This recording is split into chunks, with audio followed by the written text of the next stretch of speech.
Hello and welcome to today's episode of So What's the Catch? Once again, we are virtual. Hopefully, in the future, we will all be back here in the All Sports Cleveland studio at the Ohio Media School, but we'll see what the day brings or what the week brings, whatever the saying is. I get confused. Good start there, George Bush. Strategery. Yes. Nuclear. Yes. We'll roll with that. So, where do you want to start? You want to start with the disappointing Brown season, or do you want to start with the national championship? Let's talk national championship, then we'll get into the Browns. Yeah. All right, then, in that case, go away, Alabama. Go away, Alabama. Go away, Alabama.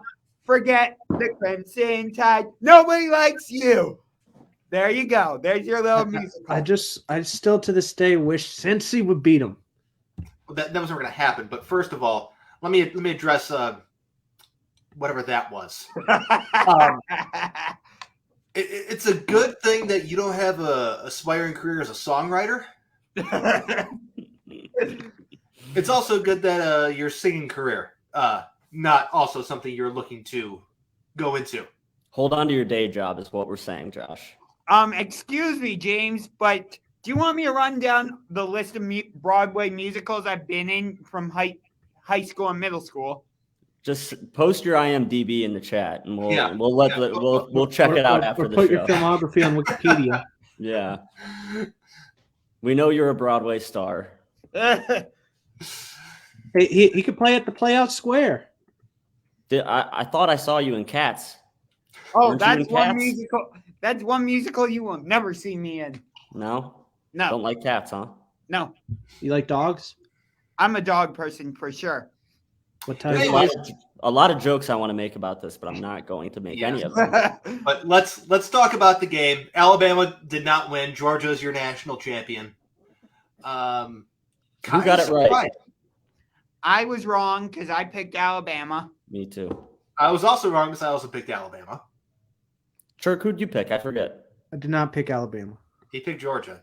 Oh, well, good for you. Look at that. 1 out of 4. Yeah, great odds. I was salty that Cincy lost. But here's my first and I guess main take on it is people are going to say, oh, the reason Alabama lost is because they didn't have John Mechie for the game and they lost Jamison Williams during the game, so they were without their two primary weapons. Guess what? In the grand scheme of things, that ultimately doesn't matter because when you think about it, every team has to go through some type of adversity at one point in the season. It doesn't matter if it's during the national championship or midway through the regular season or what. Every team goes through some sort of adversity. So I know Alabama fans are probably going to try and make that excuse. No. While what you're saying does have some merit, when you're in the national championship game, saying that teams have to go through adversity it's entirely different because one injury changes the entire game. And I can think of 2 examples, both are Ohio State related, where injuries to a certain player changed the entire game. The first one was Ted Ginn's injury in the national title game. His injury completely changed their game plan. And that was after he returned the opening kickoff for a touchdown. Their entire offensive game plan had to be thrown out the window because Ted Ginn was so important to what they wanted to do. Now, the more recent example is the injury to Trey Sermon last year. Trey Sermon was on a run. Some people were trying to compare it to like a Zeke Elliott type run. Not quite that level, but he was very impressive in gaining strength as the season went on. When he got hurt in last year's national title game, Ohio State's offense was not the same. So when it comes to the national title game and an injury happens in game, that matters. Yeah, for sure. I do agree to an extent too, though, with what you're saying, Josh. You know, it happens to every team, and especially in today's, landscape with COVID-19 and health and safety protocols. Like everybody's going to go through it. But yeah, when it's such a dynamic player as who went down in that game for Alabama, he had a big role in that offense, a very similar one to Ted Ginn. I mean, he's lightning quick. He's one of those guys that you have a lot of plays designed for before that game. And when he went down, that did have to make them change their game plan a bit on the fly. But you're right. Every team has injuries, but yeah, that was one of the worst injuries they could have suffered was, the one that they did. He was the one receiver that they couldn't go without that game. That I'll give you. And I'm not saying that injuries didn't play a factor in determining the outcome. They most certainly did. I just don't want it to be how do I say it? I don't want an asterisk game, like Correct. A game where there's this is only because of this. Yeah, exactly. Like the Warriors versus Cavs.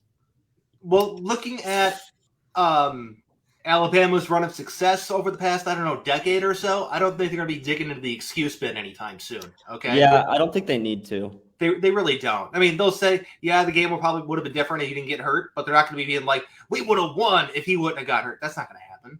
They won, Right. They won half the titles this past decade. Literally, They're not really going to be all too invested in this most recent title game loss, because chances are they'll probably win next year.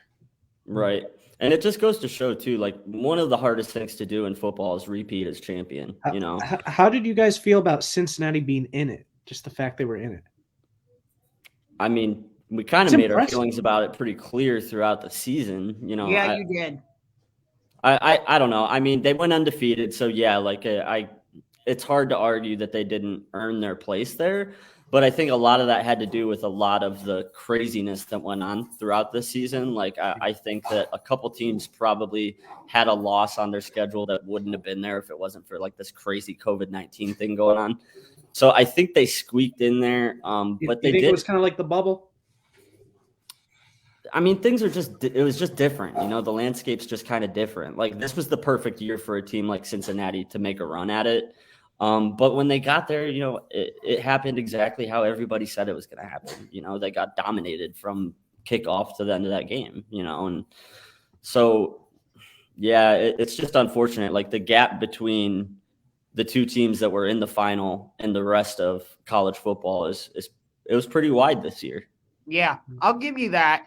I do think Alabama respected Cincinnati a little bit more than we were expecting, actually, because, for example, we saw how well Cincinnati's defense played throughout the year, especially the safeties and cornerbacks. So what did Alabama do on their first drive? They didn't come out throwing the ball. They came out running the ball and really pounding the rock. Well, the reason they came out running is because their offensive linemen are 5 inches taller than all of Cincinnati's defensive linemen and at least 50 pounds heavier. You enforced your will on the game early and beat down their morale. And that's exactly what happened. Mm-hmm. Okay, it has nothing to do with necessarily them being scared of their corners. It has everything to do with this is our game. We're going to show you how it's going to happen. We're going to dictate the pace. And that's what happened in that game. I never said they were scared of Cincinnati's corners. I said they respected them. Yeah, but I mean, Nick Saban's a great coach, though. No great coach is going to go into a playoff game and say that this is going to be a cakewalk. They're going to prepare, and not only that, but they have how much time to prepare since the SEC championship game. Mm-hmm. So to expect Nick Saban to go in with some kind of cavalier attitude, they're just going to, no, was that pun intended? It's just a word. It was very clear that was his game plan, though, to go in and just to pound the rock, because he knew that they were going to dominate them, on up front on both sides of the ball. They were going to win that battle just because of the talent and size gap. And I hate to say it, but as a Michigan fan, a lot of our wins this season came just because we were facing terrible Big Ten opponents who we just had bigger guys than. Are you calling Ohio State terrible? No, not one bit. I'm talking about some of our other wins where Haskins and Corum would each go off for 175 yards. Teams Indiana, Purdue, right? And we only threw the ball. We only threw the ball 12 to 15 times in those games. And that's because that was the game plan. We knew that we could dominate, and it's an easy way to win when there's that big of a talent gap and size gap. And so, I don't think it was more about respect. I think it was more that, it just was the smartest game plan. It was the wisest choice of action, the safest way to make sure they won that game and nothing crazy really happened. Sure. I can understand that. I just think since Alabama saw on film how good Cincinnati's cornerbacks and safeties were, so they're like, nope, we're not going to throw it. But Different They just didn't need to, you know. different strokes for different folks. I think that's how the saying goes anyway. But let's move back to the national championship. That game felt so. I was texting with the two of you in the early stages. That game felt like Super Bowl 53 for about 3.5 quarters. That game was beautiful. Let me tell you that. That game was exactly how I expected that game to go. It's feeling each other out. It's seeing what's going to work, what's not going to work. We'll come back to it. We'll develop a better version of that play. It's just about just kind of inching a little bit more inching closer until it's time to take that big shot. And eventually you saw those big shots in the fourth quarter, which is I knew they're going to happen later in the game. The first and second quarter was going to be nothing. The third quarter was largely nothing. The fourth quarter is where you saw all the action. Mm-hmm. And this was like a heavyweight boxing match, you know, and where it was two guys that were just like so evenly matched, you know, and they're feeling each other out. Neither one of them wants to take a risk that's unnecessary. You know, you don't want some kind of turnover or big play to happen. Like you got to work the jab, you know, you got to feel them out. You got to, and I think that especially with the two coaches being so familiar with each other, that was to be expected. You know, these guys were really going to just kind of take it slow and feel each other out. And ultimately Georgia ended up getting the better of them in the end. But I think that the game was much, much closer than the score indicates too. Mm-hmm. Yeah. Overall, I did enjoy the game, but I just felt like it was a little bit slow for me because you have no patience.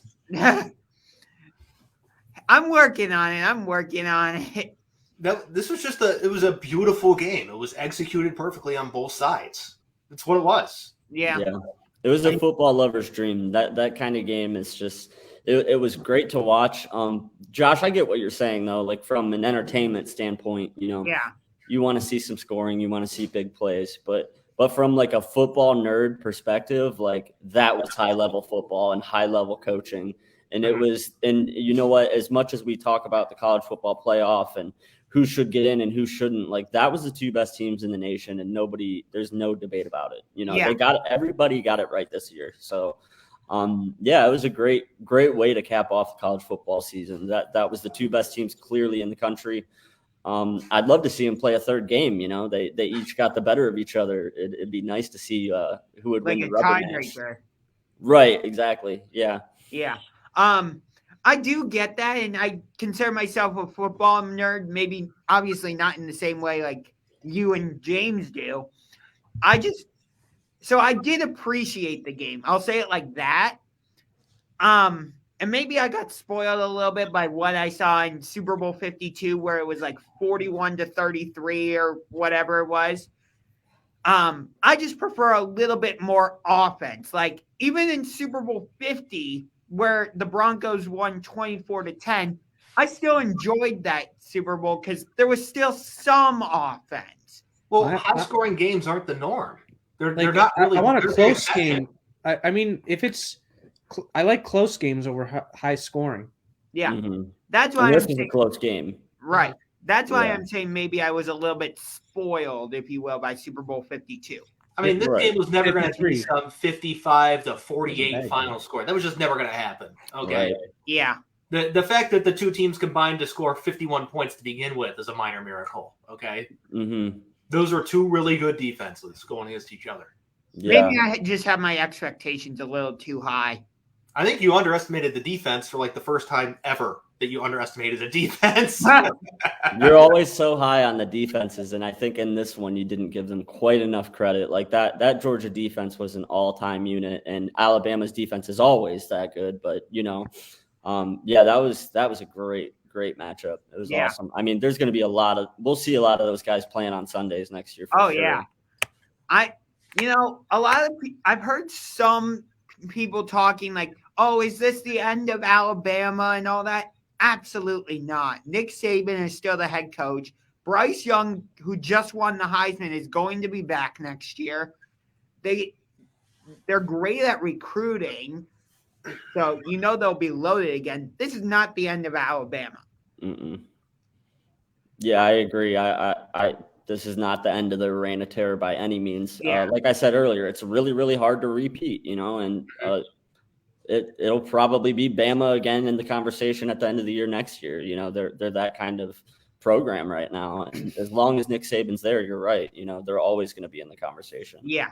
I know that Clemson had a down year this year, but I don't think we can just forget about them altogether. Oh, no. They're done. No more. Dabo's done. I don't think so, James. His overrated defensive coordinator, which everyone just loves to make love to throughout every broadcast, he's gone too. Okay. Oh, you're talking about Will Venables is gone. You think he's coming to the NFL? No, he's coaching Oklahoma. Right. Mm-hmm. And Yeah. so Dabo's little reign is done. Okay. I don't think so. It was a cute 5 years. Then he got on TikTok and it all went downhill from there. TikTok ruined him. Okay. TikTok did ruin him. You can trace back his inevitable failure from the moment he decided that he was going to be cool and get on TikTok. And at that moment, that sounds like Urban Meyer. That sounds almost the just shit out of him. And he's never been the same. I hate to say this too, but don't we see a Clemson in every other of the Big Five conferences? Like Oregon will have a good 5-year run, or USC will have a good 5-year run, or Ohio State will have a good 5-year run. Will they make 2 or 3 titles? Or like you said, Washington. Like there's always like a team that gets real hot in a weaker division. And when you get hot and you recruit that well in a division like the ACC, like Clemson's going to dominate the way they did. But at the end of the day, they only had the one to show for it against Bama anyway. So 2. Against Bama? Yep, twice. I thought they won 1 and lost 1 to Bama. They have 2 titles. They did lose 1 to Bama, but they won with Deshaun Watson prior. Yes, that's what I was referring to. Yeah. They got 2 titles, but only 1 against Saban is my point. He won 1, lost 1 against Saban. No, he had 2 titles against Saban. He had 2 title games against Saban. He lost 1. He lost 1. 3 title games against Saban, 2 title wins. 2018 against Alabama, 2016 against Alabama. He lost 1 of those. You're wrong. 2015, he lost against Alabama. Okay, let me pull it up for you. That's what I'm doing too. he won 1, lost 1. Because he won 2. Not against Bama. He won 2. He won 2 titles, but not 2 against Bama. He won 1 and lost 1 against Bama. I know what I'm talking about in this case. 2016 and 2018, both against Alabama. Won 1, lost 1. Whatever. 2016 and 2018, Clemson won those games, and they were both against Bama. I really think that's incorrect. See, 2016, they did beat Bama. 2018, they did beat Bama. They lost to LSU in 2019. Oh, it was LSU. Thank you. Dang it, Josh. 2016, they lost to Alabama 40-45. I knew they lost 1 somewhere in there. That's where I was so confused. I was like, I know they lost 1 to Bama. I could have sworn one of their titles was against Ohio State in the title. That's what I thought. This is a Mandela effect right here. What we're experiencing. That's exactly what it is. Everybody was right. We just kind of got our timelines switched up a little bit. Right. But now we're all... Ohio State 3 times in a 4-year period, and you get kind of confused. Mm-hmm. But I know. You were right. You were right. Okay. I know. James is never going to say those words. I know. So I'm not even going to try and get him to admit. I think he said it, but let's move on. Anyway, but think about this with Clemson, though, which is that, yeah, he had Deshaun Watson. Yeah, he had Trevor Lawrence. But just because Boyd. Yeah, I'm glad you brought up Taj Boyd, the legend that Taj Boyd is. Wait, you remember his college career? Yes, I remember Taj Boyd. Okay, some fraudulent mock draft website had the Browns taking him back in like 20 whatever. I remember that. Just like, this is a joke. I remember. Do you think we that. could have taken him over Manziel and he would have had a better career, though? No. Brian agreed with me. I saw that one. I went like this. Well, Manziel obviously had a very short career. I see what you did there. Short, and he's not that tall of a quarterback. No. Again, that's just a word. You guys are both just picking up on too much here. Reading too much into it. 6th round pick. Okay. Funny enough, he was projected to be a first-round pick from that fraudulent website I was speaking about, but I'm not going to name here. Never played a game. So, yeah. Yeah. He did have a decent college career, though, Chirk. I'll give you that. He was a freshman in college. Yeah. But there's a lot of guys that do that, Yeah. you know. Just because you have a great career in college doesn't mean it's going to translate to the pros. Yeah. In my opinion, though, Josh, I think Clemson's out, and I think Ohio State is the new Clemson. I think that this is going to be a good 5-year run for Ohio State. I think that that's going to be the team that it has I think they have a higher chance of success over the next 5 years in terms of what they're doing recruiting. They're coming off a good, a Rose Bowl win. It was a shaky win, but I mean, it's a win, program building win. It's the right way to end the year. A win is a win. You got to remember there's only room for so many teams, and we know Bama's in there. They're always going to be in there. So there's only 3 other spots, and it's a good chance that one other one is going to be an SEC team. So usually Georgia. Yeah. And to move on from your point, Josh, a win is a win unless it's the Browns, because that win did not translate to the playoffs. Oh yeah, that game didn't count. I'll agree with you. Yeah. That's a nice transition. So there you go. Good transition. Very professional, Chirk. Good job, Chirk. Thank you. I'm starting to get it. You are. Yay! Miracle. How do you guys feel about that Browns game? We beat Cincinnati to get a respectable record this season, but still. Nah. Yeah. I agree with Josh, I was not invested in that game at all. I was watching it because it was on. It's a preseason game, basically. That's all it was. And and now they're saying in the offseason, Baker's still the man. That's not what they said. They said he's the guy that we're going with. That's not what they said. They were Andrew Berry and Kevin Stefanski were both very careful with their words so they don't get Josh Rosen on Twitter. Okay. Okay. Because every single time a team says this guy is our quarterback, everyone quote tweets it with that picture of Josh Rosen saying that this is our quarterback. Mm-hmm. Okay. They were very careful with their words to make sure that they didn't say something to be the new Josh Rosen name. Mm-hmm. Okay.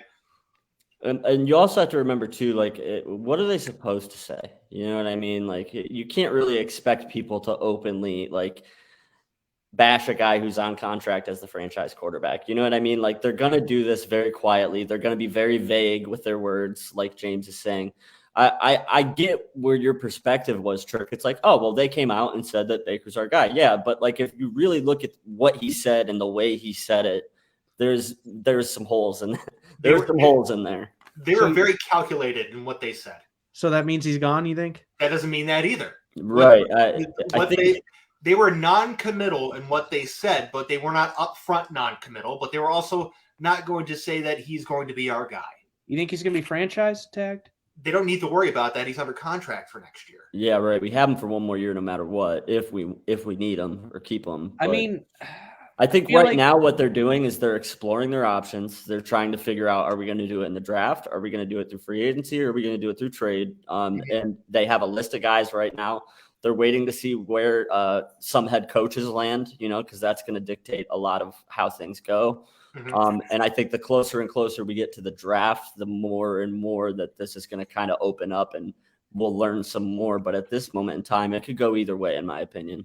It really could. What they were doing is covering their bases. For one, if they do have to bring Baker back and he ends up being their quarterback, they said he was their guy. Okay. Mm-hmm. 1. 2, what this does is that if they're actually going to explore the trade market with Baker, this inflates his value a little bit. And with a player that has literally none right now, that's going to help. Yeah, that's a good point too. Every statement made is made with the thought of agents in mind and, leverage and the smartest thing that they can do is make everybody think that Baker is their guy, to use as leverage, Mm-hmm. Because if they know they're desperate to get rid of him and bring somebody else in, then negotiating is going to be a lot easier. Maybe we lost Josh. We got him back. Now we lost Chirk. Josh, glad to have you back on camera. Hope everything's all right over there at OMS. Yes. No fire drill or anything going on? Cool. You never know up there. That's true. Yeah, that is true.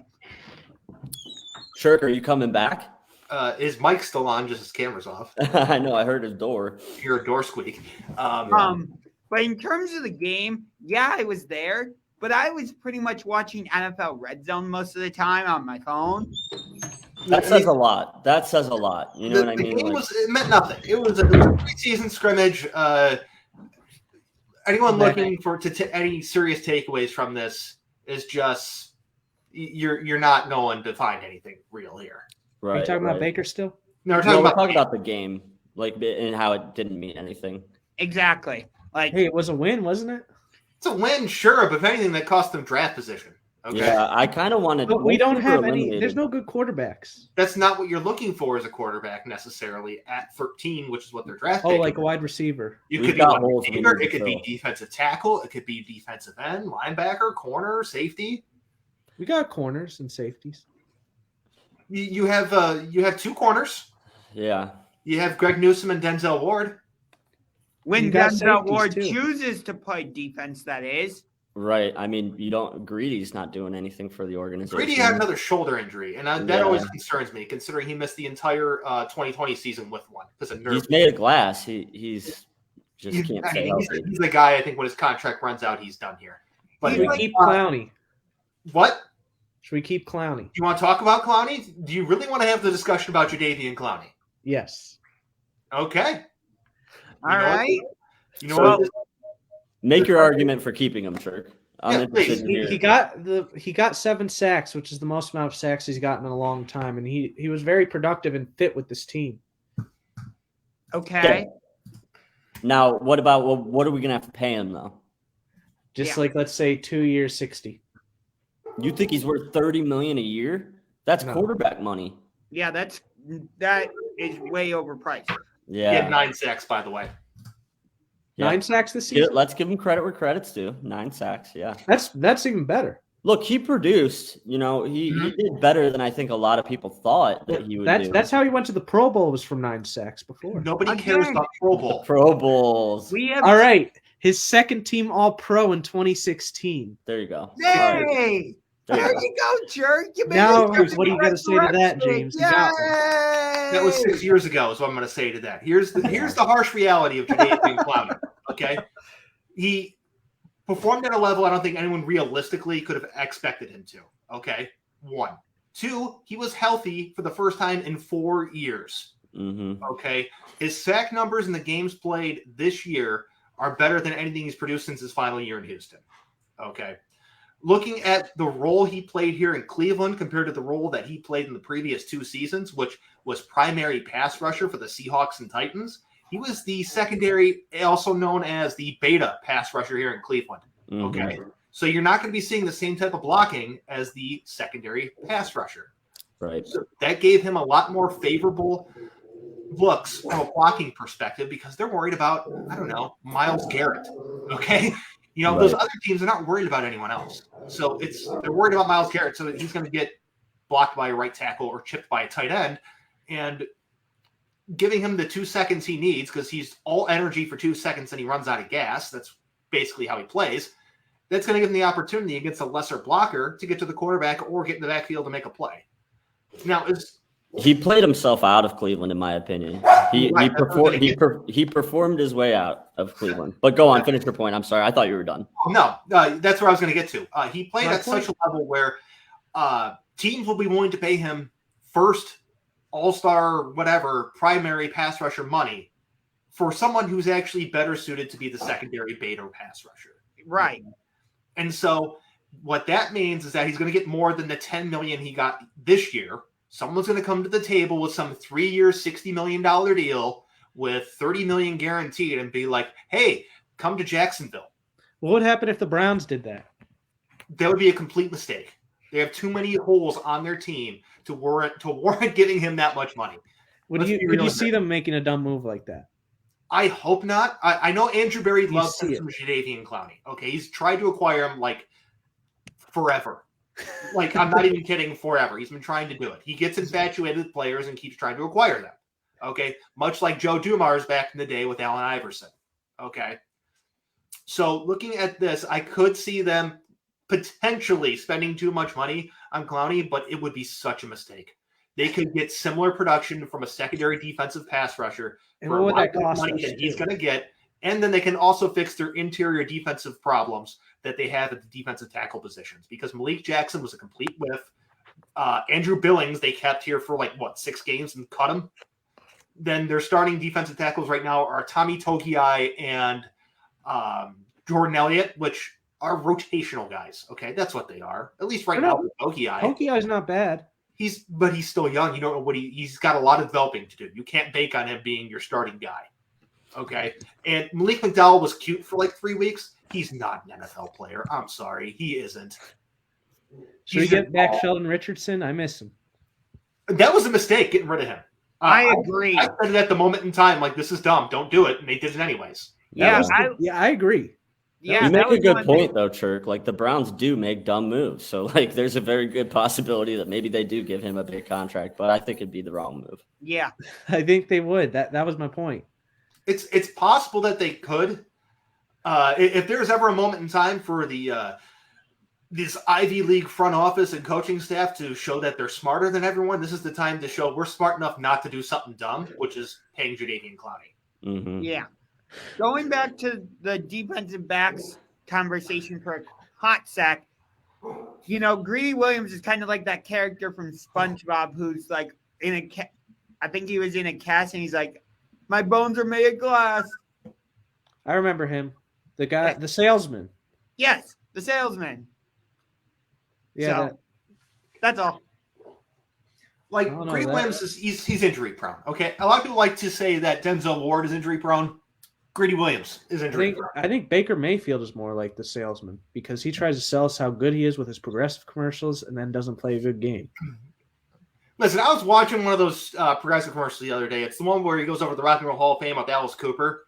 Okay. You know how much taller they make Baker Mayfield look than Alice Cooper? They make him look he's taller than him. Mm-hmm. You know how tall Alice Cooper is? He's 5'10". And what would you tell? Look like he's 5'5". They really did. Yeah. How do you think Baker thinks about us talking about his performance? I mean, he doesn't know we exist, but yeah, about his performance. Yeah, he's a very online person. I'll leave it at that. He cares more than most, He does. Yeah. Actually, I wouldn't be surprised. Then in that case, I wouldn't be surprised if he just listened to the show just to hear. He's probably just really just listening who's talking trash about him behind his back. The problem is that he thinks he's that good. He thinks he's good enough to talk the way he talks. He thinks he's Aaron Rodgers gets to get away with some things because he's Aaron Rodgers. Baker Mayfield has not. Right. These guys have earned some leeway to be that, to be that way with the media and to kind of be more standoffish. They've earned the right to do that. Baker doesn't he has no ground to stand on when he comes out and attacks people. It's Baker's like Stone Cold Steve Austin, but with no edge. Can you pick a shittier wrestler?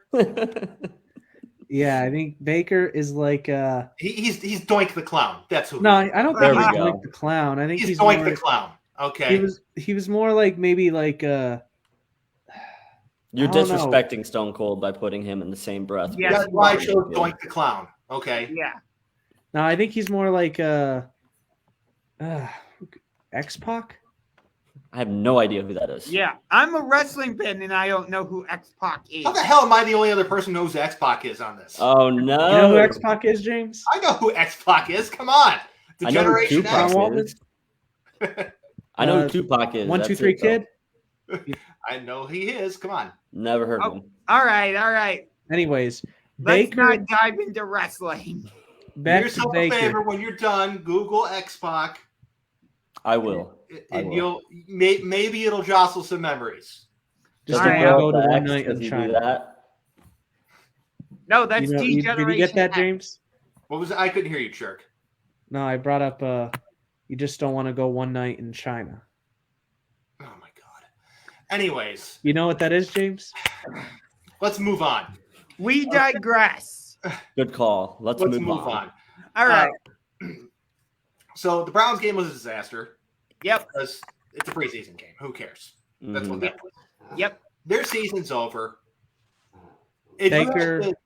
If you had Status to point unknown. towards everyone pick one reason why this team failed. Let's have that. I like Baker. Okay? You pick one reason why Okay. the team failed and explain. that. Offensive play calling. Explain. Because they came out and did the exact same thing that they did last year, which showed they didn't evolve. Because here's the thing. After all the success the Browns had doing what they did last year offensively, which was running the ball and doing the play action pass, did they really think that their opponents for the 2021 season were just going to sit back and be like, okay, Cleveland, you can do exactly the same thing you did last year. We're not going to make any adjustments. We're not going to stack the box. We're not going to force Baker Mayfield to beat us. Yeah, that did not happen. Teams stacked the box. They made adjustments. They said, okay, we saw how well you ran the ball last year. We're not going to let you do that. Like you said multiple times on the show when we were here in studio, James, opponents stacked the box and they said, okay, Baker Mayfield, you go beat us. And could he do it? No. So there you go. No evolution from the offense, which is what I was calling for before the season started. And we got a little bit of it in the first 4 games, and then they just went away from what was somewhat working. Well, let me I guess address that. This offense was never going to change all that much. Okay, this is what happens when you have someone who has a tried and true system. Okay, which is what Kevin Stefanski utilizes. It's a very similar offense to what Kyle Shanahan runs. It's very similar to what Sean McVay runs. It's very similar to what Matt LaFleur runs and Arthur Smith runs. Okay, they all run a version of this offense. At its core, it is this similar type of base. Some of those teams have better quarterbacks, which allow them to do other things. Now, Baker Mayfield's the most limited of all of those quarterbacks. The amount of plays that which they can draw from is a much smaller pool than you can with an Aaron Rodgers or Matthew Stafford or even Matt Ryan or even Jimmy G. Okay, I'll give you that one. You think Jimmy G's better than Baker? Yes. When it comes to play action passes, they actually ran on average 1 less per game this season than they did last year. Okay. Which, just think about that. I did the quick math while you were talking, so don't question me on that. But part of the issue is that it's not just a Browns-specific problem, but league-wide, teams are doing what they can to take away the rollouts. Okay, so it wasn't just a Browns-specific problem.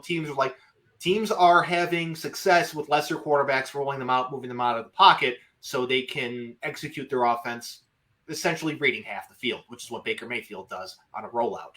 Is he basically disregards half and is like, what's in front of me is what I'm going to pay attention to.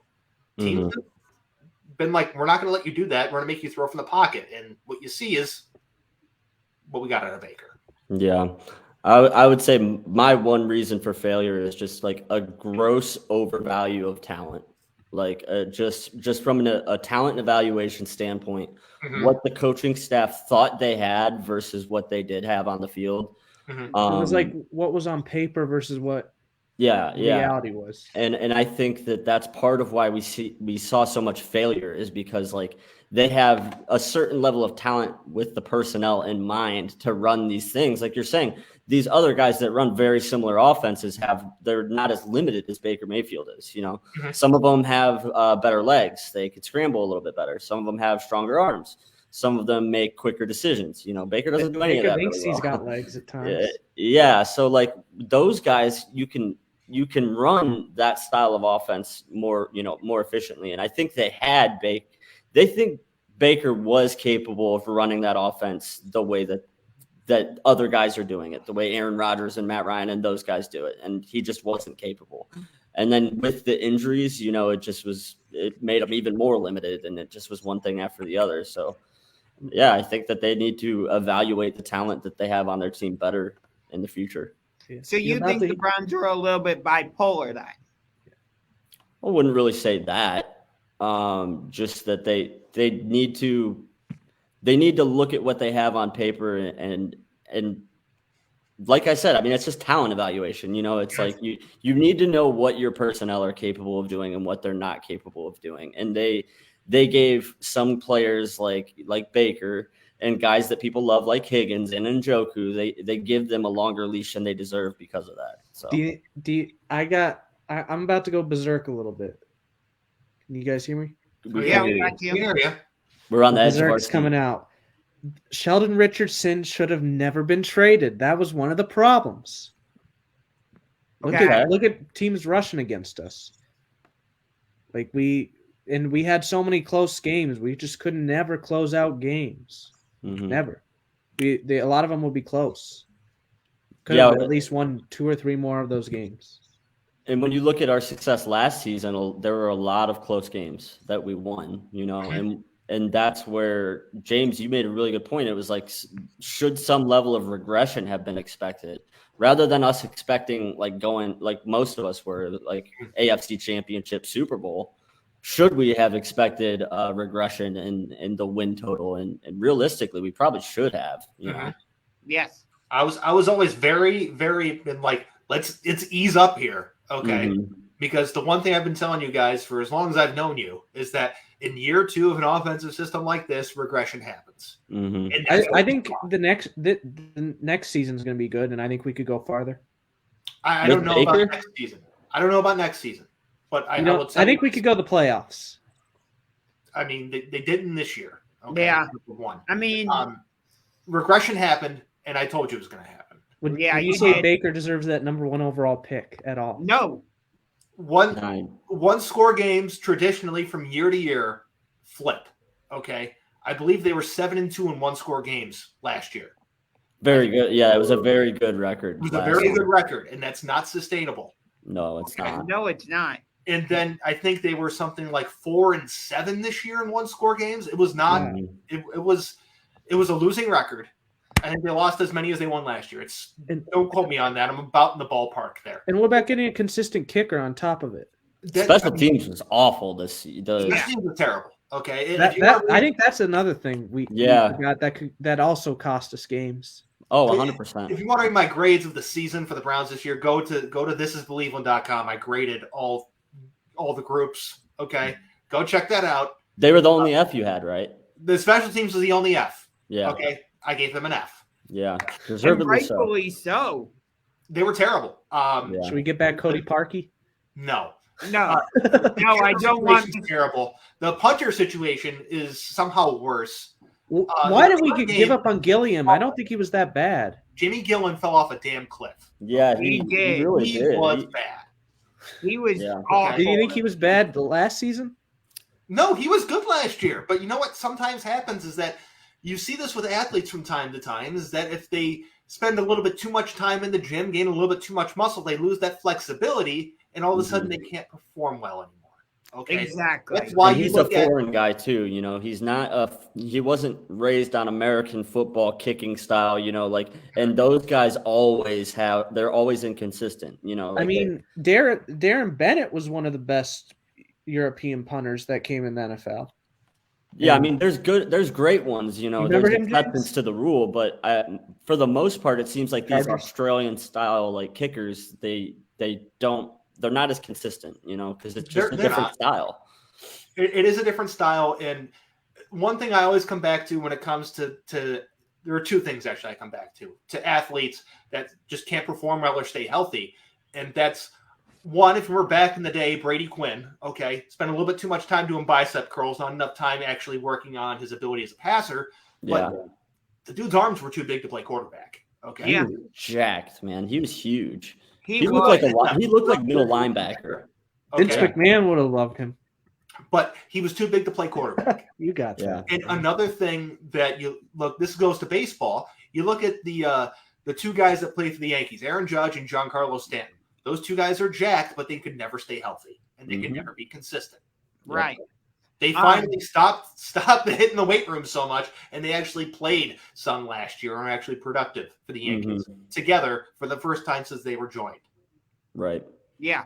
So looking ahead to this coming season, we already know the list of opponents. So we got our division games, obviously, Baltimore, Cincinnati, Pittsburgh. And then we play the AFC East. So we'll be at Miami, at Buffalo, home against the Jets, home against the Patriots. Then we play the NFC South, which means the GOAT Tom Brady is coming to town, along with the Tampa Bay Buccaneers. The New Orleans Saints are also coming to town. We'll be at Carolina and at Atlanta. Then we're going to host the LA Chargers because they finished in third place in the AFC West. We'll be at the Houston Texans because they finished in third place in the AFC South. And then for our 17th game, we get to go to lovely Landover, Maryland to play at FedEx Field at the soon-to-be-named Washington football team. I thought it was Washington Admirals because of that website, but clearly that whole thing was fake or something. Told you. Yeah. I took that hook, line, and sinker, so I'm not even going to deny that. I would have too. I might have too. Anyway, but yeah, I literally memorized all of our opponents for next year. You're welcome. I like this matchup. I mean, honestly, I think that is a favorable schedule for the Browns. I thought that in terms of strength of schedule, like there's a lot of opponents on there that don't exactly strike fear into my heart. You know? I got a question. The hometown hero, Mr. Trubisky. What about him? Is he going to come mow my lawn? What's happening here? Right, yeah. He could be the new – I think he could be a good fit for us. For what? What? He could be a good third-string quarterback, maybe. Like no, I think he's a good – I think he could fit on our team. Look at his stats. If they were he'd be a good piece on the practice squad. You're right. Yeah. Why are you guys not taking this one seriously? He'd be a great piece on the practice squad. I totally agree with you, Church. I don't even think North Carolina wants him back. No. I don't know what the Chicago Bears were thinking by trading up to from number 3 to number 2 to take him. He had a Pro Bowl. Again. His Listen, if you're focusing on the wrong you're focusing on the wrong aspect of if you're trying to prop up Mitch Trubisky, okay. If you want to prop up Mitch Trubisky, here's how you do it. He took 2 teams coached by Matt Nagy to the playoffs. That's how you prop up Mitch Trubisky. Thank you. Okay, I will say that being said, I have no interest in Mitch Trubisky. MVP Mitch is going to come to town and turn around the quarterback situation here. Mm-mm. He's from Menor. So cool. What? He's got the hometown pride makes a difference. You know, a lot of times when guys come to play for their hometown teams, it's usually a bad idea. Bernie Kosar. He wasn't from Cleveland. Mm-mm. It's not the same. Yeah. When you're from the Cleveland area, it's different. But when guys come to play for their hometown teams, it's usually bad. Yeah. It's either because of too much pressure from being in your hometown local market or because you find yourself getting into situations that you shouldn't be in. Yeah. Goodness. What was his name? Go on, guys. I'll think of it. Okay.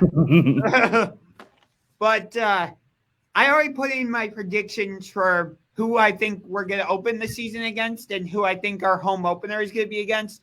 I think we will open the season down in Charlotte, North Carolina at Bank of America Stadium against the Carolina Panthers. And then I don't think our home opener is going to be until week 3 when we host the AFC North defending champion Cincinnati Bengals. That is my prediction. I am locking it in on Wednesday, January 12th at 15:06, or in American terms, 3:06. So, fun fact, Josh, what was Bank of America before it was Bank of America Stadium? I have no idea. James? I don't remember. Ericsson Stadium.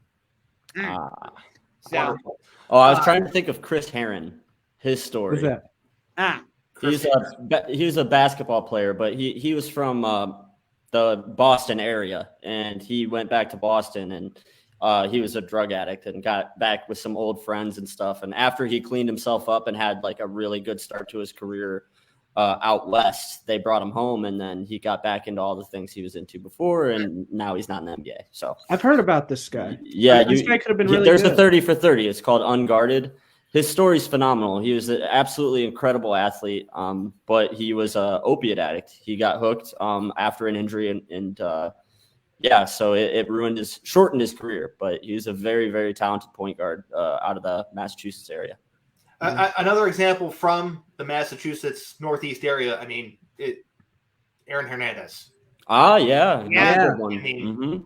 Hometown kid coming home, gets back with the same crowd that he ran with before, and bad things happen. But good success story, Junior Seau. For what? He played for his hometown Chargers. I mean, sure, yeah, there are good examples, but there are also bad ones too. Right, it's exceptions to the rule rather than, Yeah. I mean, you can argue LeBron James, but he's from Derrick Rose. He won't claim it. LeBron He's from Akron. Yeah, LeBron's from Akron. He won't say he's not from Cleveland. What is his shirts, his hats, his shoes? Yeah, you're right. And what about Cleveland? And what about Derrick Rose too? Okay, he's from Chicago. Yeah. There we go. Did you see how everything deteriorated in Chicago? Right. Yeah. That was just because of his injuries, though. There was a lot more other stuff that I suggest you look into. Yeah, he's had a very complicated. I think James is alluding to. I think there's like a curse if you play for your hometown team. No, I'm not alluding to a curse. I'm speaking in regards to just Derrick Rose. Google him when we're done. Look up the section on his Wikipedia known as legal issues. Then. I remember that. Yeah. I know what you're talking. In 2016. Yeah. We're not going to get into it. We're not going to get into it. It's one of the cases. Stop. There's no need to talk about it. The point is that guys can get into a lot of trouble in their hometown. Is the point? Like bringing a guy just because he's a hometown guy, it's not worth the risk, really. Unless they're good. If they have the talent, then by all means bring them. But at the end of the day, nobody's going to bring a quarterback here because he's from Menor. They're going to bring him here because they think they can win with him. The only reason I brought up LeBron when we were talking about hometown is because, I remember, when he made his return, to Cleveland, and he did his whole thing at Akron, at the Zips football stadium. He was like, I'm going to do what makes my city and makes my state happy. So I've heard, I've heard something I'm just a kid from Cleveland. I know his main thing is Akron. How about Cal Ripken? Yeah. Junior. Okay, so maybe I got the quote a little bit twisted. My bad. Tracy McGrady from Orlando. What about Tracy McGrady? Playing for his hometown team. Which was? The Magic. Okay, he was drafted by the Raptors. Yeah. No, I know. Oh, yeah. Anyway, we move on. To basketball? Yeah, sure. First of all, before we get into the Cavs, the Warriors, Jazz, and Suns need to be put on notice. This Memphis Grizzlies team is legit. They're good, but I don't think that they're a threat to the teams that you mentioned. I still think that they're in a class below those teams, but they are very good. They're one of the better feel-good stories of the NBA this year. Them and the Cavs, they've had very similar results. And the Bulls, too. The Grizzlies are really a year away from being a year away. Yeah. But Ja Morant's a superstar. He's playing phenomenal So, yeah, they have a lot to be excited about, but I don't think that they're posing any real threat, especially with Clay coming back with the Warriors. No. Okay. I'll give you that. I'm not saying they're going to win the West. I'm not going to go out that far on a limb. But I think they pose more of a threat than you're giving them credit for. Depends on who they play. Depends see. who they're matched up with. But I still think they're a year away from being a year away. They need another draft of a good player, and they need to acquire someone through trade or free agency to help bolster that starting lineup. And they need to keep Ja, too. They need to keep him from – and Jaren Jackson, too. Yeah, I mean, that's the problem with these teams, in these small markets like Memphis and Cleveland. It's you really have to hold on to the pieces that you draft, and it's going to be very, very hard to hold on to Ja Morant. Oh, yeah. You don't think people aren't going to start doing that? He should go play for the Knicks, go play at the Mecca. How about this? We are so play close for the to that Cavs. Huh? You heard me. I didn't hear what you said. He said he should play for the Cavs. He's not going to come here, and that wouldn't work with Darius Garland. But that's a different story. No, he would be the shooting guard. That's not what his role is. Yeah. No. But we're so close to him. He wants to play for the Knicks. He wants to play for the Nets. He wants to go play out west for LA. He wants to go play for the Lakers or Clippers or maybe he wants to go to Texas and go play for the Mavericks. Go play with Luka Doncic. We're not that far away from these storylines coming up. They're coming soon. Yeah. Yeah. But you just brought up something that I want to touch on, like that he wants to go play in the Mecca, Madison Square Garden. Mm-hmm. Is it still the Mecca? Because the last time the Knicks were relevant was like, I feel like it's the venue. It's not about the team. It's the venue. Yeah, it's the heart of it. It's just the they could go 0-82 every year, and they're still going to be in the heart of New York City in a very historical venue. That that's more about location than it is about anything else. I mean, they still call Wrigley Field the friendly confines when the Cubs were terrible and tearing everything down 10 years ago. Okay, just because the team sucks doesn't mean that the stadium loses the nickname.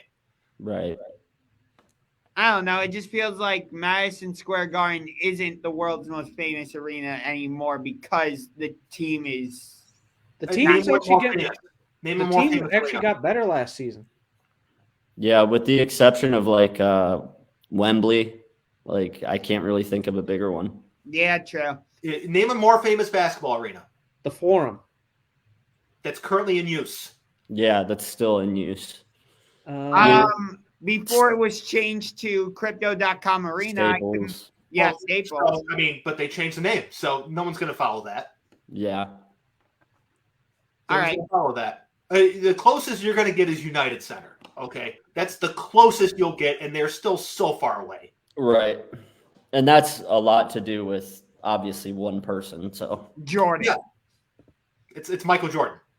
And he hasn't played for the team for over 20 years. Right. I mean, the Knicks have never been like a dynasty team, like they've always had great players and they have great history, but like they're not the Celtics or the Lakers, so it's never really been about anything more than like it's New York City. It's the venue. It's just the location. Yeah.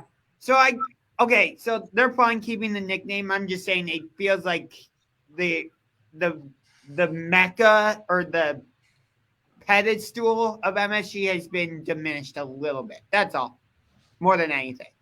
We just disagree. I mean, yeah. As long as the building's still standing there, it has the nickname. Mm-hmm. It's fine. You're allowed to have another opinion than us. Yeah. It's okay. I know. We live in a country where we can disagree. Right. And the Cavs might go to the finals, James. Oh my God. No. Listen, I'm actually optimistic about the Cavs today, and you're going to make me turn into the bad man. Okay? I know you're going to make us go dark on you here. No, I'm not going to let that happen. No, we're not going to do that. Hey, Jared Allen's a beast.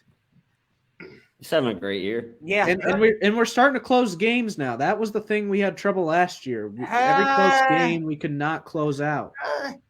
These last 10 haven't been the best. Yeah, we had 4-6 over the last 10. Yeah, and we're beating bad teams, aren't we? Which is good. That's a step we have to make. It's a step up. Yeah. Okay, being competitive against bad teams sucks. Okay, yeah, because being competitive means you're probably still losing. They're beating the bad teams. It's a good step in the right direction. But as we've seen when they play actual good teams, they're still a ways away from where we want them to be. Right. They're just hiding it. They're not hiding. They lack talent. Okay. Yeah. Plus your guy's gone, Chirk. So how are they going to win a title? How are they going to win a title without Taco? Oh, good. He's not gone. Yeah, he is. He's not a Cavalier anymore. He's gone. No, you didn't know that? We told you that. Where have you been?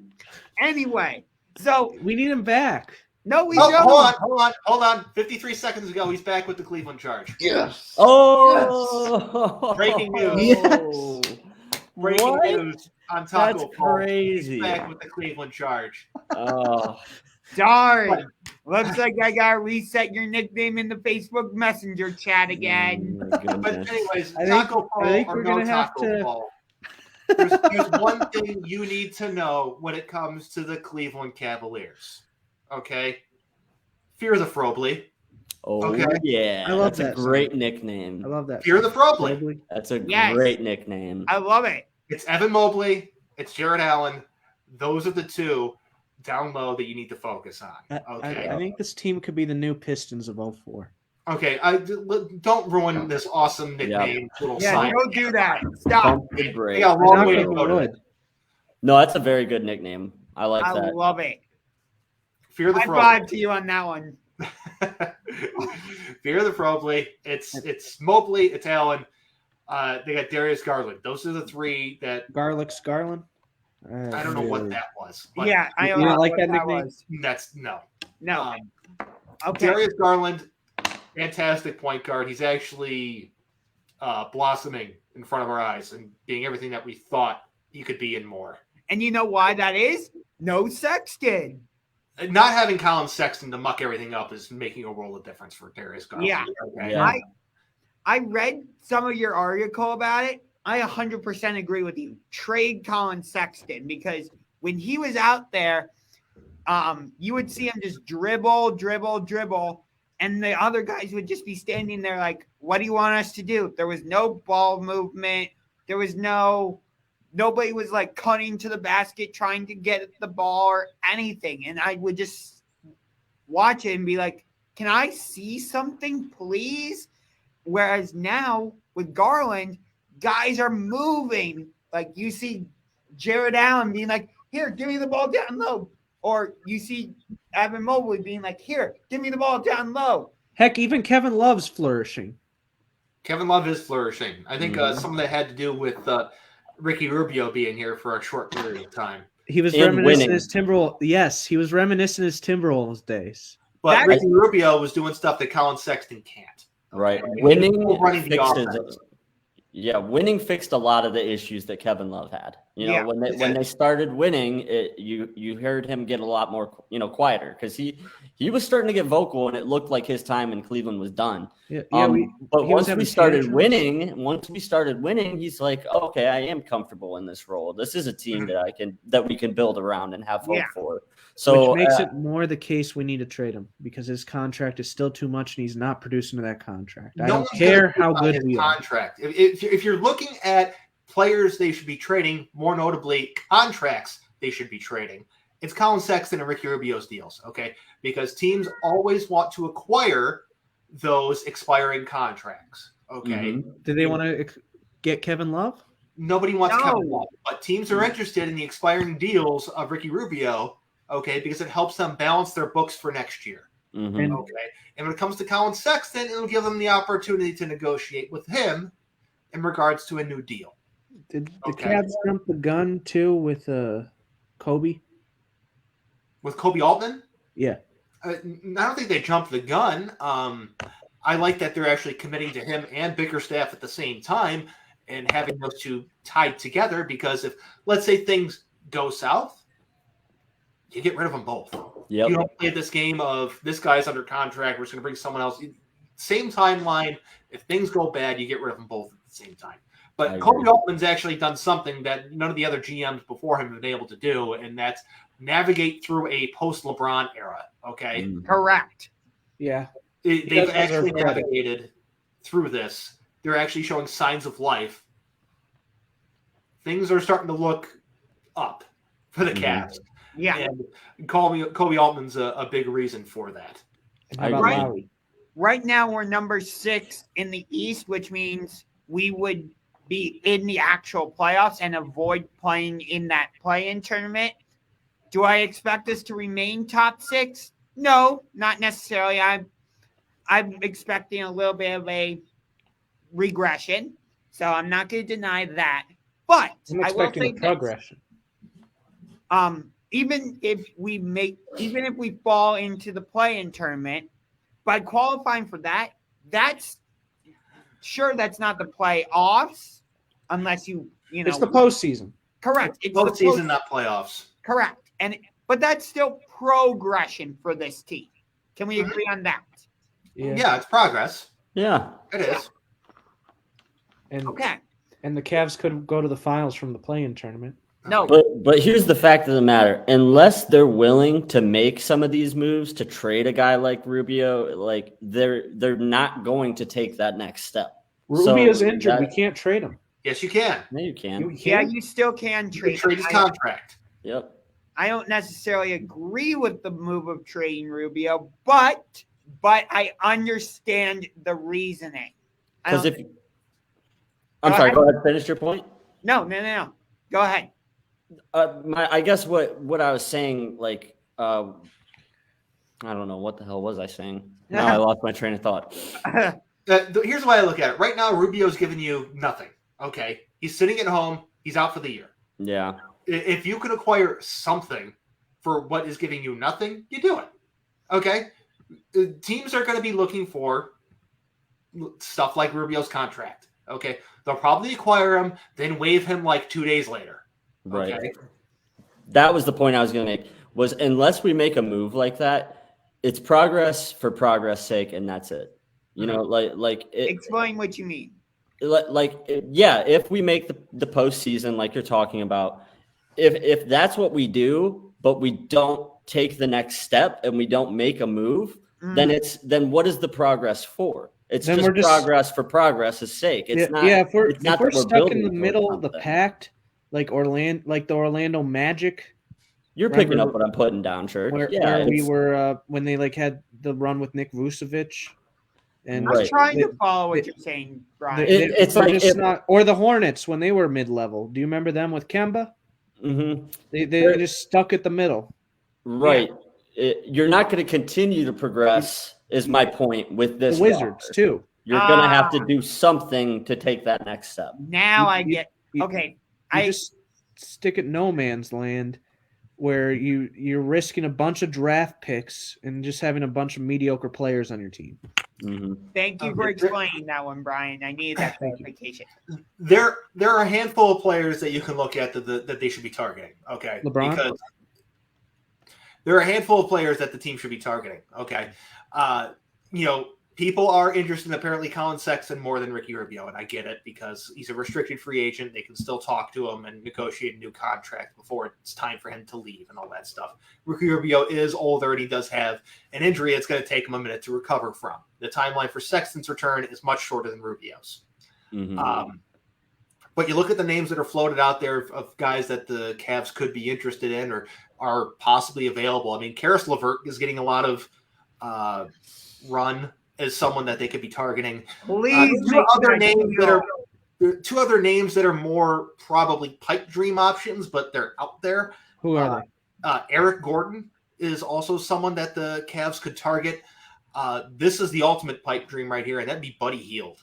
Okay, I'll take Buddy Hield. I would love Buddy Hield. That's a shooting guard. We need a shooting guard.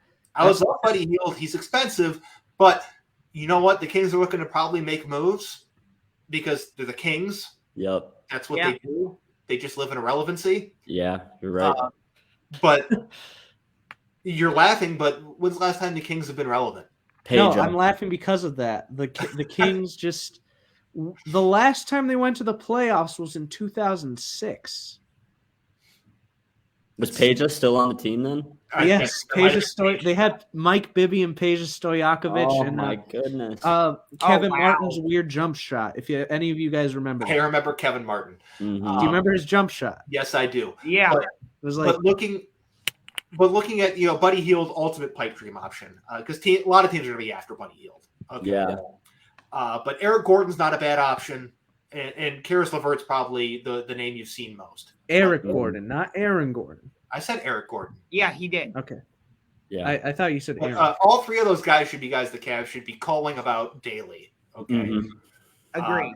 You look at who the Cavs have. I think they still need to make some roster shuffle, even with guys who are active on the team right now. Mm-hmm. Rajon Rondo, I guess he's fine, but you're not going to get anything remotely close to what you got from Rubio out of him. Right. The benefit to him playing here for him is that it's an opportunity he wasn't going to get elsewhere. Okay, the Cavs needed a backup point guard. They had minutes to spare. Good news for Rondo, he gets those minutes. But they still need an actual shooting guard. Or running out Isaac Okoro is not working. Yeah, I mean, Okoro's not even playing right now because he's injured, so we're having to start Lamar Stevens at the shooting guard. And Lamar Stevens had himself a game the other night, probably the game of his life in his career. Okay, but he can't replicate that. No, he can't. But unfortunately, they're stuck at the small forward position with Lauri Markkanen. He's just not good. He isn't. He isn't good, and it's. I saw someone tweet this the other day, and I retweeted it. But he's like, they said that I'm finally seeing all the things that my fellow Chicago media members complain about with Markkanen's game all the time. He's just not consistent. When he's not consistent and not involved, he just kind of checks out, and that's exactly what you see. Yep, that's a good way to put it. Yeah, it is. I was not a fan of the Markkanen signing at the time. I'm still not a fan of it now. I even texted you the other day, Brian, about this, but he is useless in NBA 2K. You cannot. In NBA 2K, he's not good. You can't make a shot. He has such a slow, long developing shot release that guys always get too close by the time it's time to release the ball, and he has too much coverage on him and he misses. I want to defend Lauri Markkanen in this case because I'm one of the biggest Cavs fans ever, but I can't in this case because you're right. He's not good. He's not. There's a reason why a team like the Bulls, who are on the rise, said, "Okay, please take Lauri Markkanen off our hands." Yep. Yeah. They were not fighting to keep him. There's a reason, and that reason is showing. Mm-hmm. The lineup I like. I know Chetty Osman's not. I know you're not a fan of Chetty Osman. I get it, James. He's the Rashard Higgins of the Cavs. That's who Chetty Osman is. Wait, did you just call him the Rashard Higgins of the Cavs? Yes, that's who Chetty Osman. But my overall point is I like him when he's in the lineup with Mobley, Allen, and Garland. I think that offensive system works. That's my overall point. Gotcha. He's just not good. He's not good. If we can throw him in with Sexton and get a Karis LeVert from Indiana, please do it. He's averaging 11.4 points per game off the bench. Woohoo! Hey, he could be the sixth man of the year. Guess what? Karis LeVert can get you better. Yeah. Or how about TJ Warren? Would you take him too? Yeah, I'd definitely take LeVert over him. He would not be bad. Yeah, I would take LeVert over him. Yeah. For what it's worth, I'm looking at Lauri Markkanen's numbers here. He's playing the second highest minutes per game. He's averaging his lowest points per game. Yeah. Lowest. Playing more, scoring less. Did you guys think he's averaging his lowest rebounds per game? Worst 3-point percentage of his career. Worst field goal percentage of his career.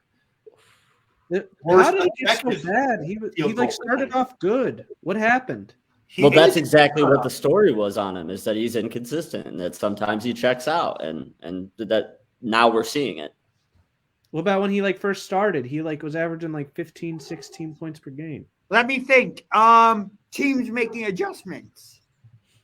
And it's early, there's always the averages don't really matter until you're about 15, 20 games in. Yeah. There's always going to be anomalous things that things look different when there's less games to average it out over. Yeah. I was saying his first year he was good. In the NBA? On a terrible Bulls team. Right. His first year. Yeah. Let's look at that 2017-18 Bulls team. You know what their record was? What? 27-55. Ooh. Oh, not by good. Fred the Mayor Hoiberg. Okay. He was not bad. Who? Fred Hoiberg. 27-55. Better than Jim Boylan's team. Jim Boylan. That guy was just a military coach. Same with John Balin on the Cavs. He was awful. Jim Boylan, 22-43. He was 17-41 when he took over for 5-19 Hoiberg in 2018-19. I think neither are good. Let's put it that way. I think we scared off Brian. But these Bulls teams weren't good. Markkanen scored because who else was going to? Exactly. They had Chris Dunn. They had Zach LaVine back then. That team wasn't good. It wasn't. And then they also had Robin Lopez. Right, So Robin what? Lopez and Taj Gibson, and those teams weren't good, man. Dude, the last time the Wall Bulls Ding Part 2. That's what they had. Dude, the last time the Bulls were relevant before this season. Wait, did you just call Market? Luol Deng was a lot better than Marketing. Luol Deng was on the Bulls for a second time towards the end of that. Yeah. The last time the Bulls were relevant was back in like 2011. That's the last time the Bulls were relevant before this year. They have a big game tonight against the Brooklyn Nets in Chicago. That's going to be a fun The one Bulls to did watch. play a playoff series against the Cavs in 2015. Oh, that's true. That That's was like one of the last times that Derrick Rose was good in Chicago. Yeah. Sorry we scared you off, Brian. Oh, no worries. We usually have commercial breaks. I can't make it 2 hours without using the restroom. I'm too old for that. That's what I had to do. So I drink too much coffee and I'm too old. I can't go longer than an hour and a half without using the bathroom. if only we could somehow incorporate commercial breaks into this. But Back to the power forward position. You think that's maybe Mr. Dean Wade could step up? Power forward is not the problem. It's small forward and shooting guard. Why are you cringing so hard, Josh? Dean Wade's not good. No, it's not. He's the real D Wade, isn't he? no. You look at the guys on the Cavs that at positions that they need to churn over, whether this season or by next season. Dean Wade's one of them. So is Chetty Osman, Ed Davis, Rajon Rondo.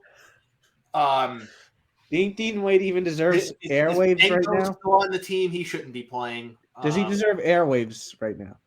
No. Half the people you talk about don't. Yep. Agreed. Tasha does. Jerk, you're like the No, only he person I doesn't. know who's this committed to Dean Wade. Mm-hmm. Yeah. Same. Why The would- nickname "The Real D Wade" is hilarious. So I will Yeah. give him that. If he embraces that, good for him.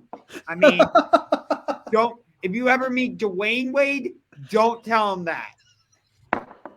Dwayne Wade's got a good sense of humor. I think he gets a kick out of it. He actually made I take that. He already made a comment about Dean Wade. Wait, what? Earlier What in did the he say? season?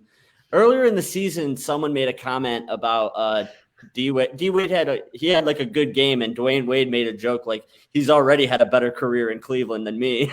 I remember that. I do remember that. So he was giving him credit. He's like, to be honest, he's got a better record than this D Wade in Cleveland. So I didn't get to appreciate Michael Jordan like some of my fellow what's the catch teammates, because I was born late in the 90s, so all I have to go by with Jordan is like highlights and watching old games and all that. But in my opinion, he's still the GOAT over LeBron, and I'm not basing that off of titles either.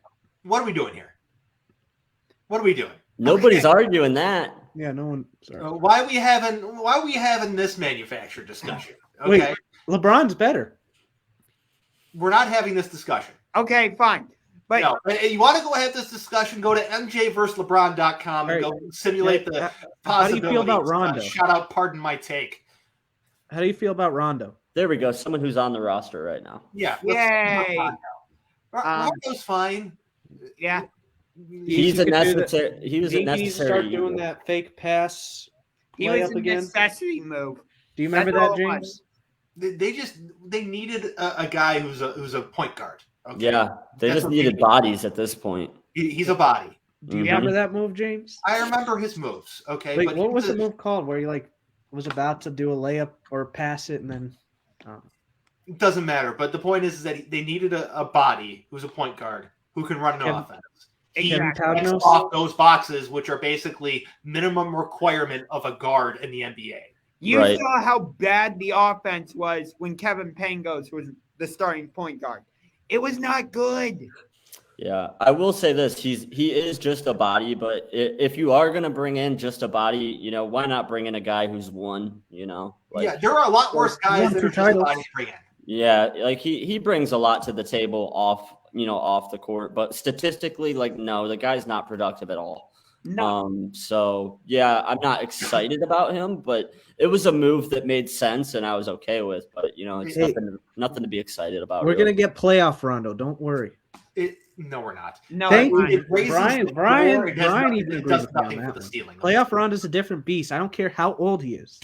We'll see if we make the play-in tournament. And He he's could still be the around. Jamal We'll see. Crawford in the playoffs. Okay, that's not the type of player he is. No, Jamal No. Crawford's a baller, bro. Jamal Crawford is no. Put some respect on his name. Could we That's a bring him Michigan on the legend. Cavs? I think he could still play. Isn't Jamal Crawford like 42 years old? He's old, man. He's Yeah. old. I I'll think take he's in that like 3-on-3 league, whatever it's called now. Oh, It's the big Ice- three. Yeah, I Are you think he talking was about the in- Ice Cube League? Yeah, Yeah. Okay. Rajon Rondo, his last 2 playoff runs, his high in points per game was 7. Oh, I'm sorry, assists per game, 7. High in 10.6 in 2020 for the Lakers. 10.6 and 7 was his best series average. And that was a 4-1 series win over the Houston Rockets. yeah. I don't know if we're gonna get You're not even going to get that. that. Yeah, we won't even get that. But Yeah, you're not but I going think to. the playoff Rondo that you're referring to is dead. Yeah, That player does no longer exists. That was 9 years ago when he averaged 20.9 and 11.3 assists per game. That's playoff Rondo. That's playoff what you're Rondo. referring That to. was 2012 Eastern Conference Finals loss to the Miami Heat. Yeah, He that's was playoff 9 years. Rondo. That was triple double a night Or- in the playoffs, Rondo. Like that was playoff Rondo. Yeah. Or the Bulls season when he took him to the playoffs and was good. 11.5 points, 10 assists, 8.5 rebounds. That was good. 2017. And their 2-4 series lost to the Celtics. Mm, Yeah. He doesn't score enough anymore. nope. He never was a scorer. Playoff Rondo averaged 20.9 points per game.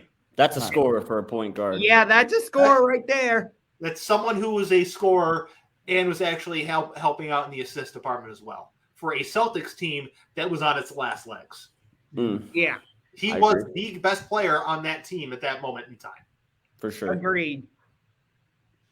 That was Yeah. before they blew it up and sent Kevin Garnett and Paul Pierce to Brooklyn for that terrible experiment. And they tried out Jeff Green. You remember that? I remember Jeff Green. Yeah, I remember. He was good Jeff back Green. then. He Why had a are you- couple really good games. Why are you bringing up so many players from the past, Church? If you haven't noticed, that's what Chirk does. This is how every conversation with Chirk goes. Hey, you remember so and so? I Hey, know. what about that guy? That All right, but anyways, on a more serious note, Okay. You're about to drop an NFL 2K reference now. no. I was just gonna say the Cavs, I think though, could on their best probably could make the second round in the playoffs. What do you mean the second round or the second round of the play-in tournament? Second round of the playoffs. So win. Oh. Win a series. Win a series. You I don't think we're- so? I don't think we're ready for that yet. No. I don't think they're there yet.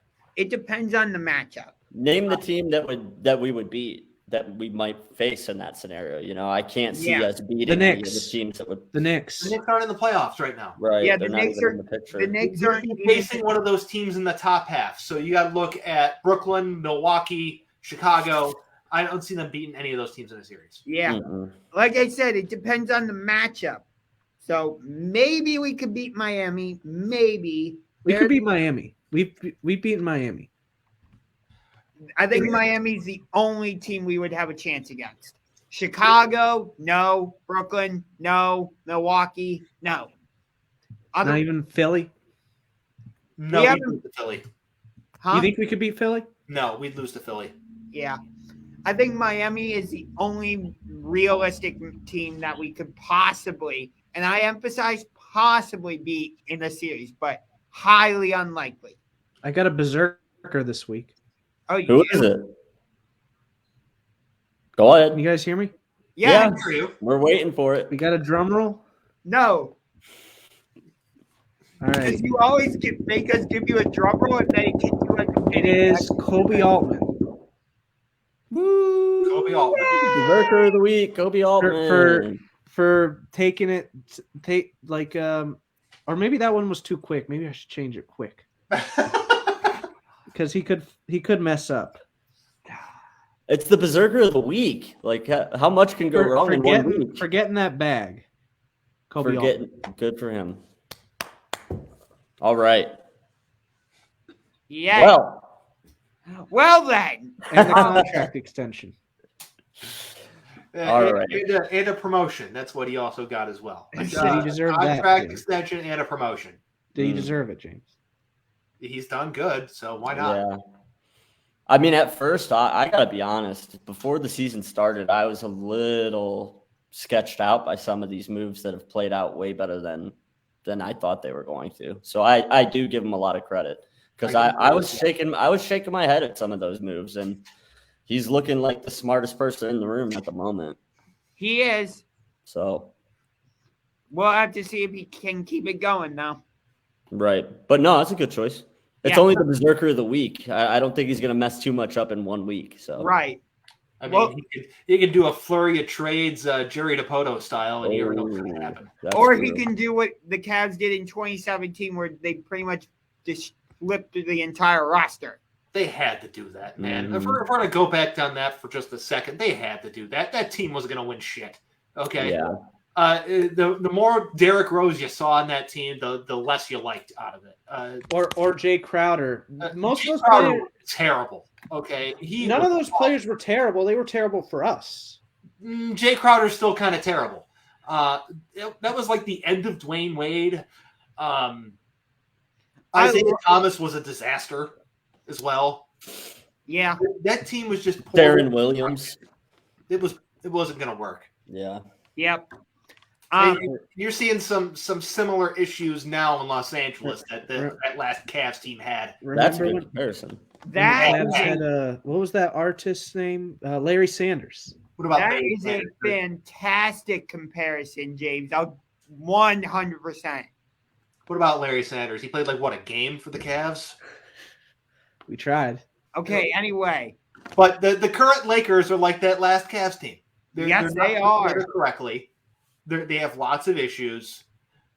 I mean, we're just counting down the days of the trade deadline for them to make a complete roster overhaul. Okay. Oh yeah, anything could happen to that team, because the Russell Westbrook experiment's not going to work. Okay? No, it's not. That was a horrible Anthony not going to work. Nope. I don't know what they're going to do to become better, but I don't have answers for them. This has got another. It's not going to be the Bulls again, but it's got another similarity trade where they just send Carmelo somewhere to be acquired then waived. The thing that's so puzzling to me is LeBron's smarter than this. People always want to say that LeBron's the one that constructed this Lakers team. I don't know, man. He should be smarter than that. He should know what those guys have left in the tank, and it's not realistic to think that you could bring those guys in and win. It makes me really shake my head. LeBron as a GM, if he really was as involved in the process of assembling this Lakers team as people speculate he was, I don't want him being the future GM of the Cavs or owner or anything like that. Seriously, because I don't get it, Well, I think he is involved in whatever they've done to get to where they are now. But I think this was less about team construction, team building, than more about doing some favors for some friends that don't have rings. Oh, okay. Is my read on this. Yeah, I agree with James on that one. Dang, I've been agreeing with James a lot this episode. What the hell? Guy knows what he's talking about. I mean, when you're right 99% of the time, I mean, it's good to be on this side of the. Guys, how about Denzel Valentine? How do you guys feel about him? We traded him. He's gone. Who cares? He's on the Knicks now. Cool. Yeah. Did you not know he was gone? We traded him. Why did you bring him up? Because he was a good trade piece, wasn't he? We only sent him to Los Angeles, so Los Angeles could send him to the Knicks. Yeah. And the Knicks or the Lakers got a future second round pick. And we still got Brandon Goodwin, Ed Davis, and Dylan Windler. Okay, I would like to see more out of Brandon Goodwin. I think Dylan Windler was a complete whiff. Ed Davis is just there for moral support. Right. Yeah. Ed Davis is pretty much just a sideline cheerleader. He plays 5 minutes a game, maybe. Something like that. Yeah. But my biggest problem with this Cavs team, I agree with you about the bench, but my bigger issue is actually something. What about RJ Nembry? What's his name? Can I finish a sentence without being interrupted? Not bad. Yes. Josh is getting angry. Let's go. Anyway, my biggest problem with the Cavs is their lack of guard depth. They have so many forwards and centers and big men, but no guard depth. And that's going to come back to, well, since we're on internet and not the actual radio, I can say this. It's going to come back to bite them in the ass. You could have actually said that on the radio. You could have said ass on the radio. Yeah, you could say that on the radio. But you're right. But some of two of their guards were injured, not for the year. Okay. Yeah. That really sucks. You lost two guys right at the guard position. Well, one was a blessing in disguise. Big hit to their depth. Then you look at their other options at the guard position. They weren't really attractive options to begin with. That's true. But now they're being forced to play more than they should have. And that's unfortunately what's happening here. How about RJ Nembhard? Nemrod? Yeah. Nembhard. Or however you say it. Nembhard. You think he could be any good for us? We called him up from the G League, okay? If any team would have found him to be a valuable player, they would have signed him. He averaged 15 points per game. In the G League. No, in college. That matters even less. Look, there was a period of time where I tried to advocate that the Cavs should call up Kyle Guy from the Cleveland Charge. But guess what? They never did. Because you know what? I've seen a lot of people get upset that Kyle Guy got picked up by the Heat or whatever. But who cares? Who really cares? What has Kyle Guy done for the Heat that would have been so good and so irreplaceable that the Cavs couldn't have got out of all the guys that they have playing for them currently? Right. Do you think these names should even be on the airwaves? No. We are wasting airspace talking about RJ Nembhard and Kyle Guy and Kevin Pangos. I think the show is reaching its natural conclusion. When we start throwing out names like this, it might be a good time to start wrapping things up. 17 points, 7, 14, 9, and 2. Okay. That's the numbers for Kyle Guy. I think that's a wrap to the Cleveland Cavaliers segment of the show. I want to talk about the NFL coaching carousel because that's more fun. First of all, what the heck were the Miami Dolphins thinking firing Brian Flores? That was a bad move. That was a terrible move. It's a power struggle, and Brian Flores lost, is what that is. Yeah, that's Stephen M. Ross, and there's a lot that's behind closed doors that I think may have gone on there, but I think everybody is really puzzled by that move. If I'm the Denver Broncos, I am calling Brian Flores immediately. That would be the perfect fit for him in Denver. I agree. Oh, the Bears already have a interview set up with Flores. Oh, God. And I don't think it's a coincidence that the day after the Brian Flores was fired, the Giants decided to reverse traction with Joe Judge and send him packing. Okay? Oh, yeah. Now they can put Freddie Kitchens as the coach. Freddie Kitchens ain't going to be on that coaching staff. He's gone. No, the Giants need to completely clean house. Oh, Dave Gettleman retired, and Joe Judge has been canned. So they're doing something new. But their problem still is with their ownership. They have a very outdated mode of operation. Yep. They want it to be just like it was in the 80s, and it's just not realistic anymore.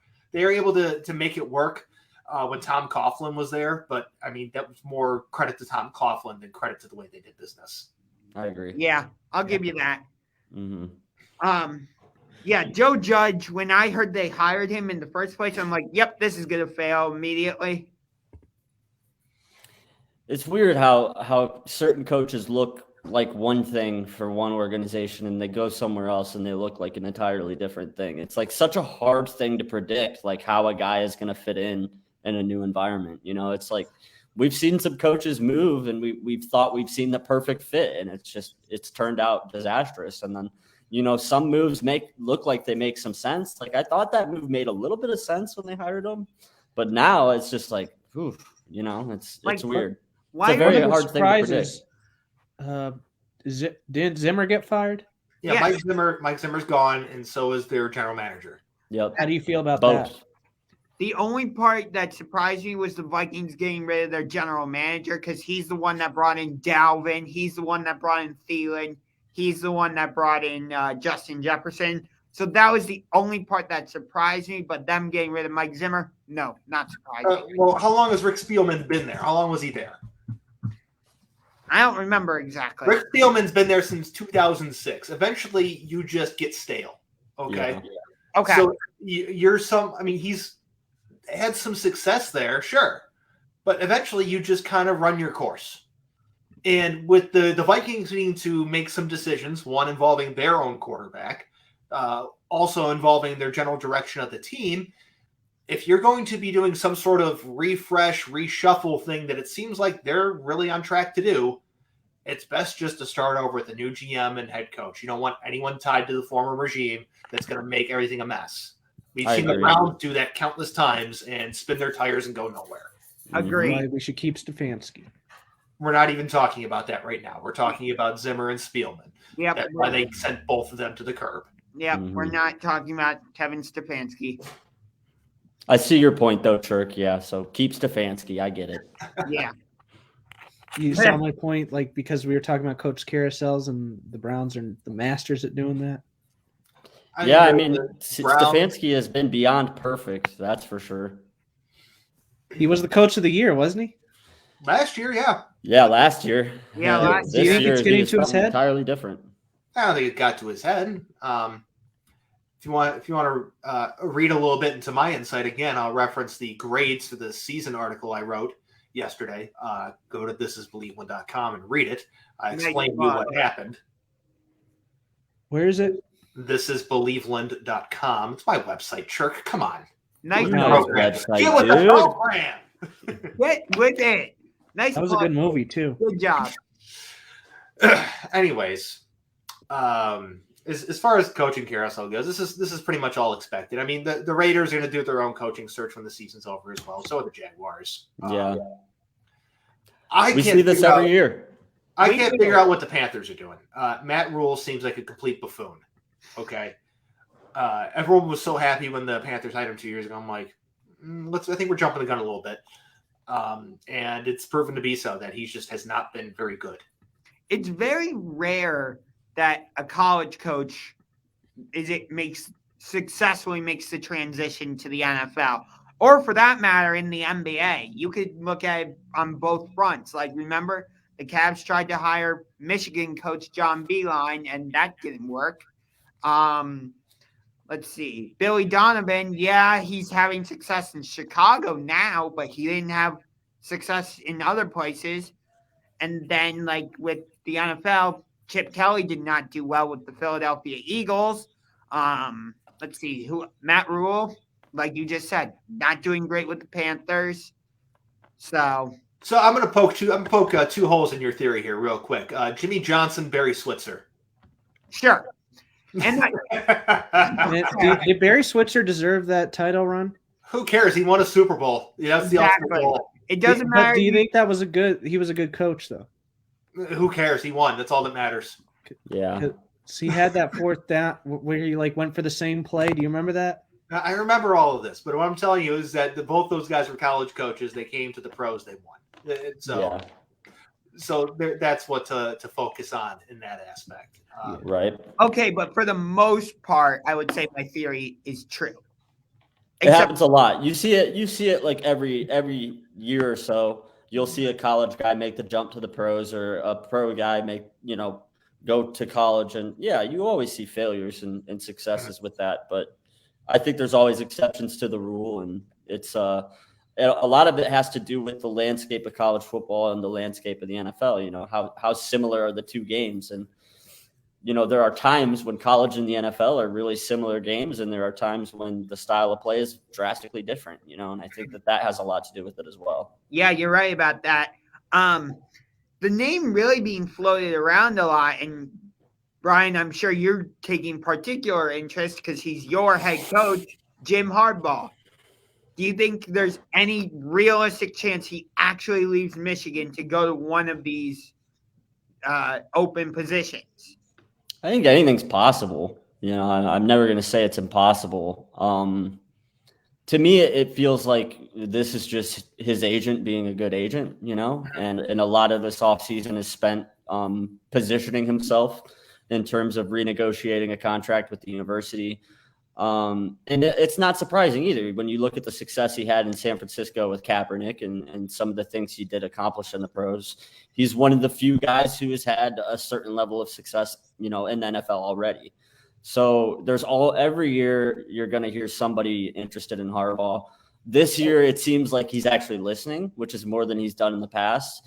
But to me, it still feels like he's listening, and it's just more of a game right now. So you think it's mostly like pulling at straws?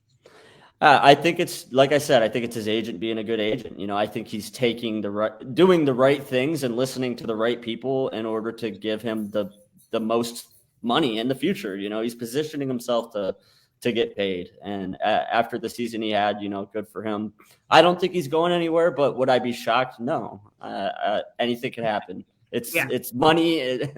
When there's millions of dollars on the line, nothing surprises me, and as much as I want to say Harbaugh loves Michigan, he has said publicly he'd do the job for free. He did donate millions of dollars back to the athletic department this year. So he's not a guy that's motivated by money like some people are, but millions of dollars are millions of dollars, man. And if it's large enough, everybody has a price. And I think $1 million man. Even Jim Harbaugh has a price, and I think if he listens to someone and they make him the right offer, that he'll take it. So I want to hear your prediction about this. Let's say he does choose to jump to the NFL. Of all the positions that are open, which do you think he would take? I'm not asking like you think he will for sure go there, but if he were to, which team do you think he would go to? There's one right answer here. I want to hear what Brian has to say here. I mean, Vegas makes the most sense right now for him, but he was the quarterback of the Bears, so obviously he has a good relationship with that team. But to me, it's Vegas. I think that makes the most sense for him. Okay. That is the team that makes the most sense. I'd probably put 35% chance he goes to the Raiders, in my opinion. I think the Bears could be a good place, too. I think that the only place other than Las Vegas that he would consider at this point would be the Bears. What about Denver? I thought maybe the Dolphins because of the connection with Stephen Ross, but that's been squashed. So Denver could be a possibility. Yeah, what about Denver? I don't think Denver is a good mix. The way you got to look at it is you got to look at it beyond the way the team's constructed. You got to look at the ownership structure. That's true. And Mark Davis is someone who does not want to be involved with the day-to-day stuff. There's a reason why he gave John Gruden a 10-year deal with $100 million. He said, here, go do your stuff. Go make the team good. I don't want to be involved. Mm-hmm. If there's another person that he'd be willing to take a chance on to do that, it's Jim Harbaugh. Yeah. Sure.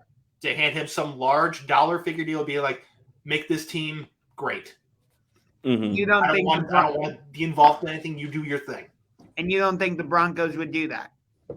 I think the Broncos ownership is different, and they're too involved with everything that's going on. Mark Davis has nothing to do with anything that they do.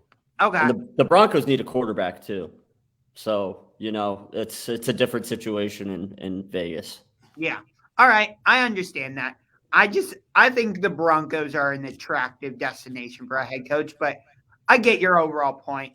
I think they're an attractive destination. I'm just looking at Jim Harbaugh and reasons he'd want to leave. If there's a team that's going to emulate the college football experience he currently has at Michigan where he runs everything, it's going to be the Raiders. It's not going to be the Broncos. Mm-hmm. Understood. Yeah, I agree. It makes sense. I think I guess we can transition to the NFL playoffs since you brought up the Raiders. I think the Raiders are going to give the Bengals fits. But I think the Raiders win. Really? Yep. The Super Bowl? No, their first playoff game, not the Super Bowl. I think the Raiders win their first game. I'm rooting for the Raiders. I think the more success they have, the less chances of a Harbaugh move there are. So I'm rooting for them. But I think it's a good matchup, and I don't know. To me, it's a pick 'em game. I have no problem with you picking the Raiders at all. I know the Bengals destroyed the Raiders earlier in the season, but like we always say, the regular season games have no impact on the playoffs because the playoffs are a completely different season. Mm-hmm. But overall, when I look at strictly the two offenses, I like the Bengals' firepower a little bit more than I like the Raiders. I think the Bengals are a little more of a complete team than the Raiders. I like Josh I like Jamar Chase, although I do like Josh Jacobs. But I love Jamar Chase. I love T. Higgins. Uzama, their tight end, is underrated. Joe Mixon's a very good running back. So, Tyler Boyd. So I just think Cincinnati has a little bit more on offense, whereas I think in my opinion, all the Raiders have is Darren Waller, who's one of the best tight ends in the NFL. I will say that. Josh Jacobs. And Hunter Renfrow. And their defensive end? I'm just talking about the skill position players on the offense right now. So for me, it favors the Bengals. A little over. So that's my reason for why I'm choosing Cincinnati. I like their skill position players a little bit more. But it's close. It's very, very close. I mean, this is the early Saturday game.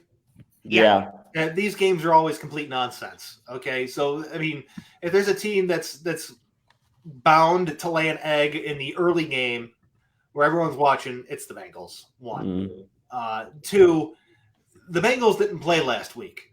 They really didn't play. I mean, they did, but they really didn't. Right. The Raiders played last week. Okay, so their ramp up schedule is entirely different than what the Bengals did. That's true. The Raiders just won a playoff game too. Yeah, they did. That was a playoff game. They had won it, so they're riding that momentum. They got the hot hand. Derek Carr is very confident right now. Yeah, I think it's a good setup for the Bengals to be the Bengals and to come up short. Yeah, I'm not trying to just. Actually, I'm not even going to try and defend. I don't need to. So, yeah.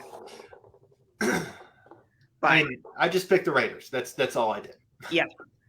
If the Raiders win, I will not be surprised. I'll say it like that. All right. It's 4:05, so. Yeah, it is. Do you want to go just pick the rest of the other playoff games super quick? All the way to the Super Bowl? No, I just mean for wild. Oh, just for this weekend? Yeah, we could do that. Yeah. All right. So am I the only one picking the Bengals? Apparently. Turk, who you got? Bengals or Raiders? Raiders. Okay, so I'm the only one picking the Bengals. Somebody should write this down. Why? It's on video. We got it. Oh, yeah. Okay, so you three Raiders. I got Bengals. All right. Bills over Patriots. I think we're all going Bills on this one. Give me New England. All right. I'm going Bills. All right, I'm going Bills. Okay. I'm taking Eagles over Buccaneers. That's insane. Crazy. Give me the Bucks. If Leonard Fournette wasn't coming back, I would say Eagles have a chance. No, give me the Buccaneers. Leonard Fournette he doesn't matter here. There's one player that matters. He wears number 12 and he plays for the Bucks. Okay, they got Tom Brady. End of story. There you go. And you don't think that he's going to want to just take some revenge out on Philly in the playoffs? Come on.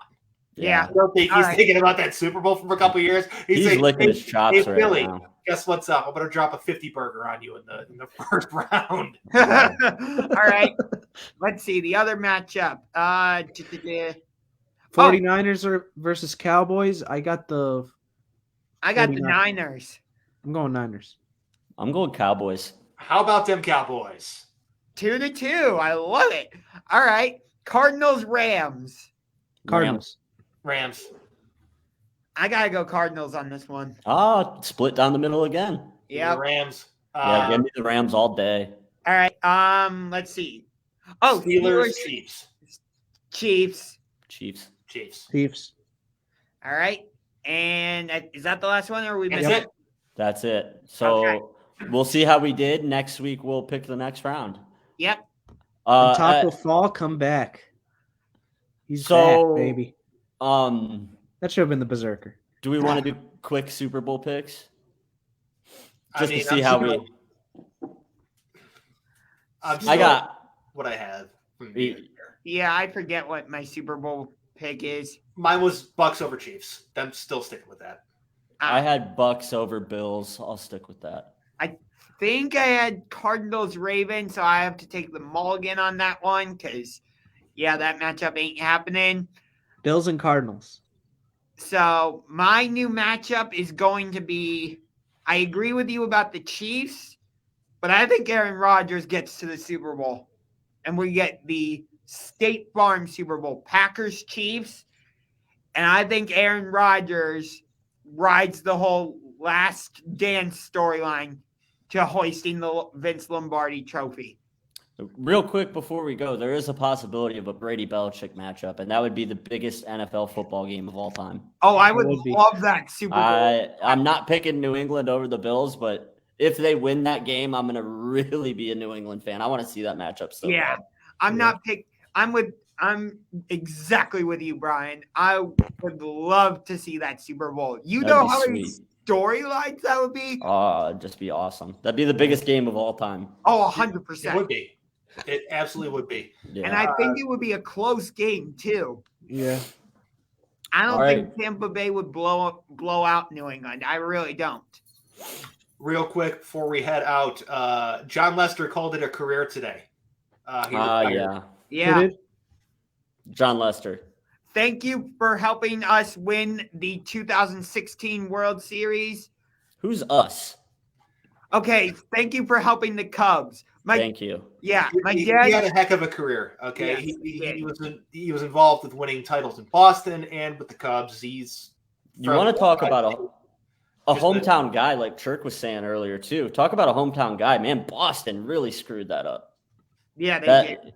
He should have retired in Boston. He should have played his whole career there. They made a mess of that. Yeah, they did. They botched that. At the time, I get what they were trying to do. They were trying to improve their offense because they needed some offensive help. Yeah. Cespedes made sense. But, man, they gave up too much to get him. And both Oakland and Boston faltered that year. So yeah, they did. But, yeah, he had a great career. He's Hall of Famer? Borderline. I think there's some discussion to be had. Let's put an earmark on that one, and we'll take a look at the numbers, and we'll come back to that maybe next show. I mean, the only thing I'll say is I know he does not have the traditional win total. No, definitely not. No. Yeah. But you got to see how the Hall of Fame's approached in the next couple of years to see how this works, because no one's going to have that magical 300 win number anymore. No, okay? It's gone. No. And so you're got to see how they address that. And how much it's going to take into personal accolades, which apparently, looking at his, he doesn't have any. It's going to come down to, I guess, roles played on teams that won championships, I think, is what's going to happen to come down to. Yeah. I agree. Yeah. We'll put a pin in that discussion, and we'll come back to it at another time. We'll because it's one that's worth having. He had a great career. Quick caveat: I gotta stop saying us and we for teams that like nobody else in my family roots for, because like my dad yells at me about it. But also, like for example, I'm a Penn State fan, but I didn't actually go to Penn State, so that's all right. That's different. I don't care. Yeah, nobody cares. You do whatever makes you happy. All right. Taco Fall for the win. He's back, baby. Taco Fall is back. The hope is renewed. How do you feel about the return of that before we go? Hey, I'm telling you what. There is hope again in Cleveland. Wait, on a quick note with the Cleveland Charge, nobody cares about the Charge. No, I'm not even. Do people care more about Taco Fall or the Charge? But to be fair, Taco. Whatever. But when they play the Fort Wayne Mad Ants on February 23rd, and the alumni of Notre Dame College could be in that game because His name's Will Voorhees. He plays for the Fort Wayne Mad Ants, the affiliate of the Indiana Pacers. So I just think that would be cool. So I'm planning on going to that game. Sweet. I'm so glad we stayed on for an extra couple minutes for that. For Taco? Are there any other future games you're going to with guys that nobody's ever heard of that you're interested in seeing? I'm sure he'll be going. I'm sure that applies to the next Cleveland Monsters game he attends. Yeah. Yes, it does. Will the Goon be there? I Sean don't William know. Scott? We need to end this. We All need right, to end seen this. that movie? And on that crazy Brian, you've note, seen that movie? And on Good that movie. crazy Underrated. note, we are ending the show. Thanks for watching. All right, guys. Been fun. It's been fun. It's been real, but it hasn't been real fun. As Kramer likes to say. Taco.